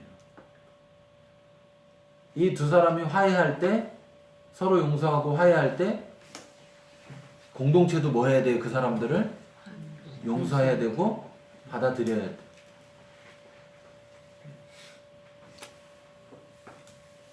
자, 네 번째는 고린도 후서 10장에서 13장에서 나타나는 유대 기독교 열광주의자들이라고 불리는 사람들이 있었어요. 그러니까 유대인이면서 기독교인인 사람들인데 좀 잘못된, 그래서 그 사람들이 계속해서 잘못된 걸 전하는 거예요. 그런 것 중에 하나가 뭐냐면 할례받아야 된다. 할례받아야 된다. 예수를 믿어야 구원받는다는 거 맞다. 그렇지만 할례는 받아야 된다. 뭐 이런 그런 사람들이었죠. 그러다 보니까 자, 이방인들이 볼 때의 기독교는 어디에서 나온 종교예요? 유대교에서 나온 종교잖아요. 그러니까 유대인이면서 기독교인이라면 흔히 우리로 지금으로 따지면 뭐와 같으냐면은 모태신앙. 그것도 대대로 장로님 집안이든 목회자 집안의 자녀인 모태신앙인 사람이 이제 예수 처음 믿게 된 순전 이방인 집안에서만 살다가 예수 믿게 된 사람한테 막 가르치는 거죠. 그러면서 너 그거 알아? 그러면서 모르지? 그러면서 막 구약 얘기하고 막 이런 얘기하면서 그러면서 예수 믿어야 돼. 그러면서 그렇지만 할례는 받아야 되는 거야. 그러면 이방인 기독교인들은 그런 말을 들었을 때 어떤 마음이 들까요? 바울은 없어. 자기들에게 복음을 전한 바울은 떠났고, 가까이 있는 사람들은 자꾸 그렇게 얘기하고, 근데 그 사람이 예수 안 믿는 사람이 아니라 믿는 사람이고, 그리고 대대로 하나님 믿는 사람이라고 하고, 뭐 이렇게 하면 그 사람들이 헷갈리잖아요. 혼란스럽단 말이에요. 그럼 받아야 되는 건가? 지금이라도 받아야 되나? 막 혼란스럽게 된다고. 그래서 그런 것 때문에 그 혼란에 대해서 해답을 주려고 이 편지를 썼습니다. 그리고 5번째는 이 편지를 쓸 때에도 여전히 핍박들이 좀 있었는데, 그래서 핍박이 계속되는데 기도하면서 핍박이 금방 끝날 줄 알았더니 핍박이 금방 안 끝나는 거예요. 그러니까 그렇게 핍박이 계속되면 어떤 마음이 들어요? 사람들이 불안하죠. 이거 진짜 이게 내가 이 신을 믿기로 했는데 이게 예수신이 이게 진짜 신이 맞긴 한가? 우리를 보호해주기는 해줄까? 능력이 있긴 있는 건가? 왜 구원시켜준다더니 우리 이렇게 괴로운데 그냥 두지? 이런 게 생기잖아요. 이런 게. 그러니까 이제 그런 마음이 생기면 핍박에 대해서 더 두려움이 쌓이게 되죠. 그래서 그런 두려움에 휩싸여 있는 그들에게 담대함을 주기 위해서 그들에게 정확하게 복음을 다시금 설명하고 그들의 마음을 바꾸기 위해서 이 편지를 쓰고 있다라는 것을 알 수 있습니다. 목사님 혹시 질문 하나 해주세요? 네. 아까 말씀하신 것 중에 여기에는 빌립보에서는 회당이 없었잖아요. 네, 네. 그만큼 유대인이 없었는데 네. 네 번째에서 말한 유대 기독교 열광주의가 네. 이 유대인들은 이 사람들은 지역을 막 돌아다니면서 지역을 돌아다니면서 교회가 있으면 이제 그 교회 모임에 가고 그 교회 모임에 가서 이렇게 막 그러니까 열광주의자들이에요. 그렇게 쫓아다니면서 여기저기 막 쫓아다니면서 자기도 기독교인이라고 하면서 그러면서 막 쫓아다니면서 복음도 전하지만 또 한편으로는 잘못된 유대교적인 전통을 같이 전하려고 하는 사람들이에요. 이 사람들. 그리고 이 사람들은 바울을 경쟁자로 생각하죠. 바울을. 어떻게 보면 바울이라는 사람의 존재에 대해서 바울이 자꾸 교회를 세우고 다니니까 근데 이제 바울은 거기 머물지 않잖아요. 그러다 보니까 자기들이 가가지고 그 교회를 차지하려고도 하고 그리고 자기들이 자꾸 바울에 대한 명성이 있으니까 그런 걸 질투하는 사람. 그래서 자기들이 바울이 전하지 않았지만 사실 바울이 몰라서 뭐 안 전한 거다. 그러면서 내가 알고 있는 걸 전해줄 테니까 이게 뭐냐면 할례는 꼭 받아야 돼. 뭐 이런 식으로 가는 거예요. 예루살렘 교회에서 나온 그렇죠. 예루살렘 교회로부터 나온 어차피 그때부터 쭉 다 퍼졌으니까 디아스포라가 되면서 그 디아스포라 된 사람들 중에서 기독교를 믿게 된 이 사람들은 그냥 단순히 빌립보 지역에만 있었던 사람들이 아니라 고린도 지역에서도 문제가 되고 하여튼 가는 데마다 다 문제가 되고 있는 사람들. 그래서 오죽하면 개라고 그러잖아요. 바울이 화가 나가지고. 자, 그래서 이러한 빌립보서를 쓰게 된 상황이 빌립보서에 나온 내용을 추측으로 해서 봤을 때 아 이런 문제들이 있었구나. 그래서 이런 얘기를 하고 있구나. 라는 걸 알 수 있고, 또 하나는 예방적 측면에서도 말할 수 있고, 또는 실제 그 상황이 심각하기 때문에 말하는 걸 수도 있다는 거예요. 자, 그렇다면 빌립보서를 왜 썼나? 목적이 뭐냐? 이런 상황인데 목적이 뭐냐? 첫 번째는 감사의 편지다. 감사의 편지. 감사의 편지. 에베소서, 빌립보서, 빌레몬서 이 세 개를 옥중서신이라고 하잖아요. 바울이 감옥에 있는 상황 속에서 쓴 편지다 라고 하잖아요. 근데 이제 빌립보가 감옥에 갇혔을 때 썼다는 얘기가 아니라, 로마에 있는 감옥에 갇혀 있는데 그 감옥에 갇혀 있는 상황 속에서 지금 빌립보 지역에다가 보내는 편지란 말이에요. 에베소에 보내는 편지고. 근데 이제 바울이 감옥에 갇혔는데 금방 나오게 될 줄 알았더니 금방 못 나오는 거예요. 이렇게 오래 있게 되는 거예요. 그러다 보니까 아까 얘기한 것처럼 또 사람들의 생각 속에는 왜 바울이 복음을 전하고 바울이 저런 사람인데 왜 하나님은 저 사람을 계속 저렇게 감옥에 내버려 두지? 안 꺼내주지? 이런 게 있을 거 아니에요? 그러니까 내가 감옥에 갇혀 있는 것에 대해서 좀 사람들에게 변명이나 변호를 하기 위해서, 사람들에게 상황을 설명하기 위해서 쓰고 있습니다.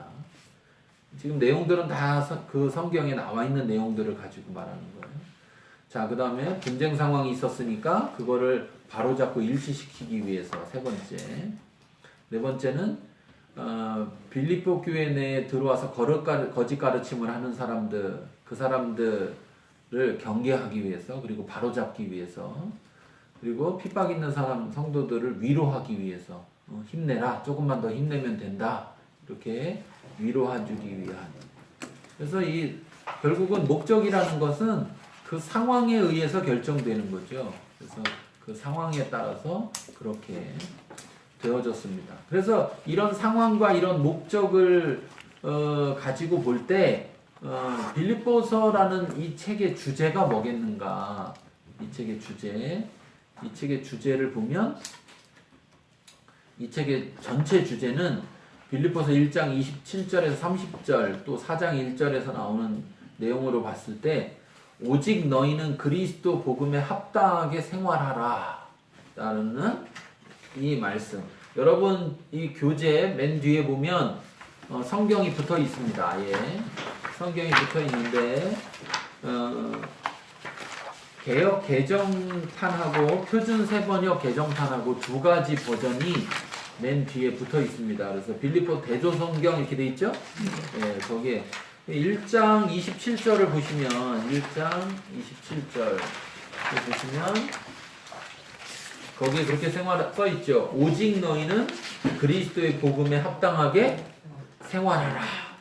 이것이 바울이 빌립보서를 통해서 말하고자 하는 가장 핵심 주제다라는 것을 알 수 있어요.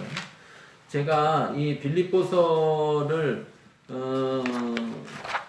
교재로 만들 때 이 빌립보서를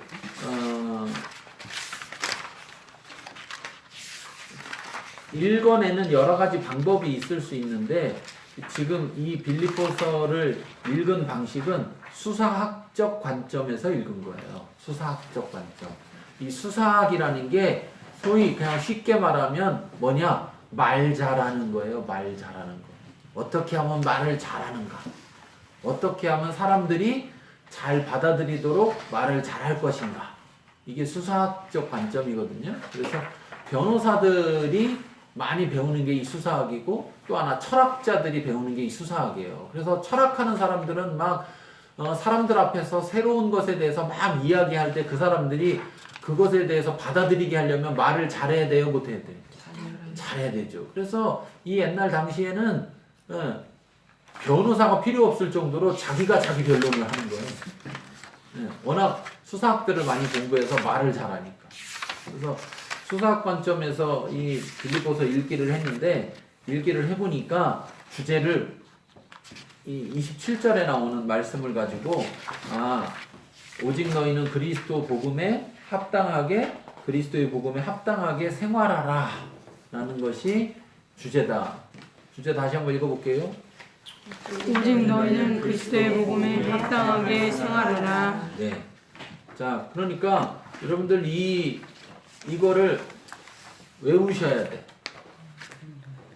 외워질 만큼 이걸 알고 계셔야 앞으로 이제 뒤에 문제들을 쭉 풀어갈 때마다 제가 수시로 물어봅니다. 주제가 뭐죠? 이렇게 수시로.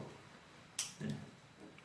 그래서 가장 큰 주제는 이 그리스도 복음에 합당하게 생활하라 이건데, 그럼 그리스도 복음에 합당하게 생활한다라는 게 어떻게 생활하는 것이냐라는 게 세 가지로 나옵니다. 세 가지로. 첫 번째는 뭐예요? 낮아짐으로 하나 되라. 겸손을 통해서, 낮아짐을 통해서 하나가 돼야 된다. 이게 그리스도의 복음에 합당한 생활이라는 거죠. 그러면 합당하지 않은 생활은 뭐겠어요? 높아져서 갈라지는 거. 그쵸? 예. 교만해서 높아져서 분열되는 거. 이게 합당하지 않은 거예요.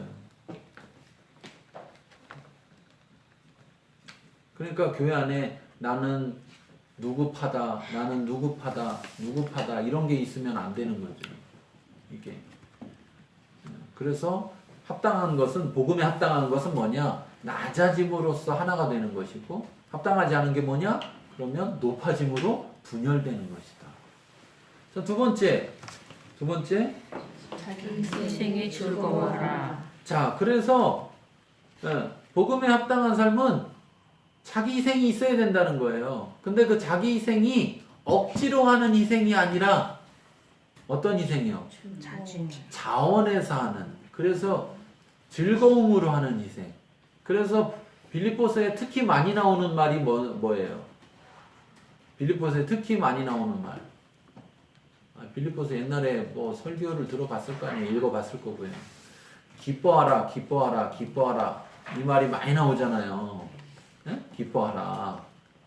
그래가지고 빌립보서의 주제가 기뻐하라다 이렇게 얘기하시는 분도 계신데, 예. 저는 이제 그렇게 보지 않았어요. 기뻐하는 것도 그게 복음에 합당한 생활이기 때문에 강조하는 것이다 본 거죠. 그래서 자기 희생에 즐거워해라, 기뻐해라. 그러니까 다른 사람을 위해서 희생해야 된다. 근데 그 희생하는 걸 즐거움으로 해야 된다. 그게 합당한 것이다, 복음에. 자, 세 번째는 뭐예요? 교만이 아니라 그리스도 안에서 겸손한 삶을 살아라. 자, 이 로마가 빌립보가 제2의 로마라고 하는 곳이라서 막 자기들을 자랑하는 게, 육적 교만이 굉장한 도시였단 말이에요. 내가 옛날에 뭐 했던 사람이야, 내가 지금 어떤 사람이야, 이런 게 굉장히 많았던 데란 말이에요. 예. 그러다 보면 그 사람이 예수 믿어도 어떻게 돼요? 그냥 그런 자랑을 똑같이 하면서 살 수 있는데, 그리스도 안에서 겸손한 삶을 살아야 된다. 그리스도 안에서. 그것이 복음에 합당한 삶이다 라는 것을 이야기하고 있어요. 교회가, 앞에 나왔던 유오디아하고 순두개가 왜 싸웠겠어요? 서로 잘난 게 있으니까. 서로 잘난 게 많으니까. 그러니까 싸우는 거죠. 그래서 복음에 합당한 삶은 그리스도 안에서 겸손해져야 된다. 그리스도 안에서.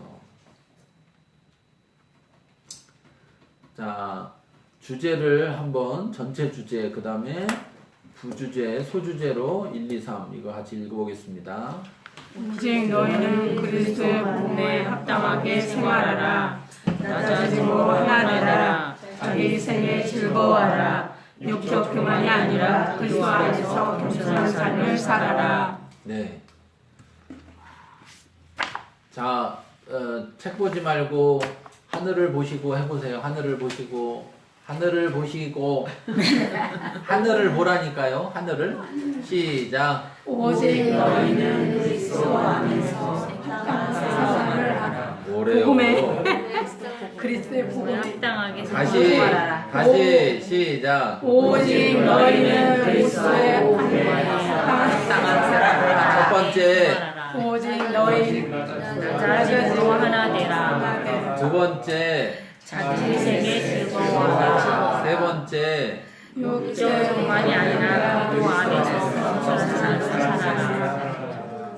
네. 교만이 아니라 이게 여러분 안에 이제 머릿속에 각 자리를 잡고 있어야 돼요. 응? 각 자리를 잡고서 그러고서 이제 이걸 읽어 나가야 할 때 이제 아 이게 그래서 이런 말을 하는구나, 그래서 이런 말을 하는구나 라는 것을 알 수가 있습니다. 자, 빌립보서의 구성을 보면 첫 번째 이게 편지이기 때문에 편지의 시작, 우리가 편지 처음 보낼 때 앞에다 꼭 쓰는 거 있잖아요. 예, 그래서 누가 보내는지, 누가한테 보내는지, 누가 누구한테 보내는 건지, 그 다음에 인사말 이런 게 되어 있고, 그 다음 1장 3절부터 26절까지는 서론이 되어 있고요. 그 다음에 27절부터 30절까지는 주제 진술, 뭘 얘기하려고 하는지를 명확하게 얘기하고, 그 다음에 2장 1절부터 3장 21절까지는 그 주제에 대해서 입증을 하고 있습니다. 예. 그래서 2장 1절부터 11절은 주제의 첫 번째 전개, 12절부터 18절은 두 번째 전개, 그 다음에 19절부터 30절까지는 여담을 써 있는데 그 여담은 주제들에 대해서 더 미화시키고 분명하게 하고 생생하게 하는 예증의 증거의 역할을 하는 여담을 말합니다. 그리고 나서 3장 1절부터 21절까지 세 번째 주제를 주제의 세 번째를 전개하고, 그리고 나서 이제 네 번째 4장 1절부터 20절까지는 결론을 말하는데 4장 1절부터 9절까지는 지금까지 얘기했던 걸 다시 한번 요점을 반복해서 다시 한번 이야기하고, 그리고 10절부터 20절까지는 이제 감정적 호소를 합니다. 네. 감정적 호소. 네. 파토스, 요점 반복, 에토스, 이렇게 하는 거예요. 자, 마지막에 서신적 후기. 그래서 서신의 후기에 조금 들어있어서 이러한 내용들이 들어있습니다. 자, 일곱 번째 마지막. 빌립보서에 나타난 바울의 묘사. 바울이 자기를 빌립보서에 뭐라고 표현하고 있는가. 13가지의 표현이 있는데, 종으로, 동료로, 복음을 위한 죄수로, 또 중재자로, 보호자로, 명령자로, 그리고 운동선수로, 그 다음에 제사장으로, 아버지로, 탁월한 유대인, 또 보다 탁월한 유대인, 그리고 왕으로, 승리의 운동선수로, 그리고 복음을 위한 일꾼으로, 이렇게 표현하고 있습니다. 이 바울이 자기를 표현하는 이 표현은 결국은 이 표현, 자기의 모습 속에서 예수 그리스도의 모습, 또 하나님의 모습을 드러내려고 하는 것이고, 또 우리가 가져야 될 모습이라는 것을 자기 모습을 통해서 알려주는 거예요. 우리가 이런 모습을 가져야 된다라는 것을 알려주는 겁니다. 자, 그래서 오늘 그냥 천천히 나눠서 2번 할까 하다가 너무 지루할 것 같아서 그냥 한 방에 했습니다. 자, 거기 보시면 거기 보시면 길 있죠, 길. 그림 있죠, 그림. 네. 예. 그리고 아고라라고 써 있는 데 있죠. 아고라. 네. 밑에 쪽에, 그쵸? 네. 이거 아고라. 그리고 거기에 보면 뭐 위쪽에 신전 있고 뭐 도서관도 있고 뭐 이렇게 이 아고라라고 하는 데가 거기가 광장이에요. 거기가 이렇게 우리로 말하면 저 둔산이에요. 시청 있고 법원, 검찰청 있고 거기 상가 지역 있고 막 그런 데 있죠. 네? 거기가 여기예요. 그리고 전통적인 감옥 거기 있죠. 중간에, 제일 중간에. 네. 그죠, 그죠. 네. 그 큰 길 건너가 광장이에요. 큰 길 건너가. 그래서 여기를 가봤어요. 여기를 이렇게. 자, 다음 주에 이제 본문 연구를 들어갔는데요. 여러분 보시면 왼쪽에 있죠. 네. 특이하죠. 오른쪽에 아니고 왼쪽에 있을까? 전도사님이 잘못 만드는 게 아니고 쓰라. 메모하라. 왼쪽에다가 쓰다가 모자라면 오른쪽에 쓰라고 예? 왼쪽에다가 해놓은 거예요.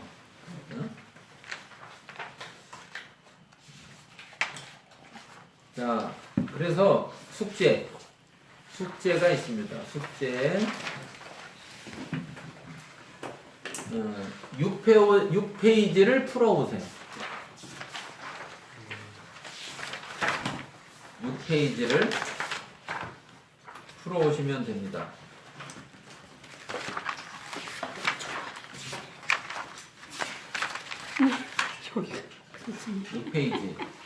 6페이지를 풀어오시면 다음 주에 6페이지를 다 나갈 수 있을지는 모르겠으나 어쨌든 6페이지를 풀어오세요. 그래서 매주 한 페이지씩 풀어오시면 됩니다.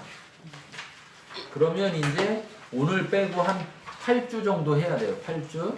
근데 원래 보통 제가 이걸 16주 하거나 12주를 했거든요. 16주나 12주를 했어요. 보통 이걸. 그러니까 이 6페이지를 다음 주에 못 나간다는 얘기겠죠. 그렇지만 6페이지를 풀어보시면 됩니다. 꼭 풀어와야 돼요. 꼭 아시겠죠? 그래서 풀어온 건 왼쪽에다 여러분이 다 써오면 돼요. 그리고 이제 오른쪽은 저하고 설명 들으면서 쓰시면 돼요. 그러면 확 알 수 있겠죠. 내가 맞췄나 못 맞췄나. 그렇죠?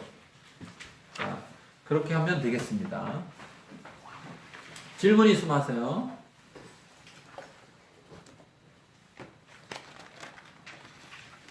질문 없으시면 질문은 항상 중간중간 그냥 아무 때나 하면 됩니다.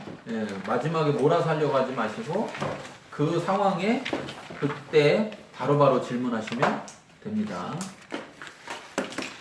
자, 기도하고 마치겠습니다. 하나님 감사합니다. 우리가 오늘 빌립보서를 시작하면서 먼저 서론을 살펴봤습니다. 빌립보라는 그곳이 어떤 곳인지, 또 그곳의 교회가 어떠한 상황 속에 있었는지, 그리고 또 빌립보서가 바울은 어떤 목적으로 쓰여졌고 교회에 무엇을 말하려고 하는지, 어떠한 구성들로 이루어졌는지를 우리가 살폈습니다. 이제 다음 주부터 본격적으로 본문을 살펴보게 될 텐데 먼저 그 본문들을 저희가 읽고 또 돌아보고 준비할 수 있게 하여 주옵소서. 감사합니다. 예수님의 이름으로 기도합니다. 성경 다섯 번 꼭 읽으시고 사도행전 16장 읽으셔야 되고 6페이지 풀어오시면 됩니다.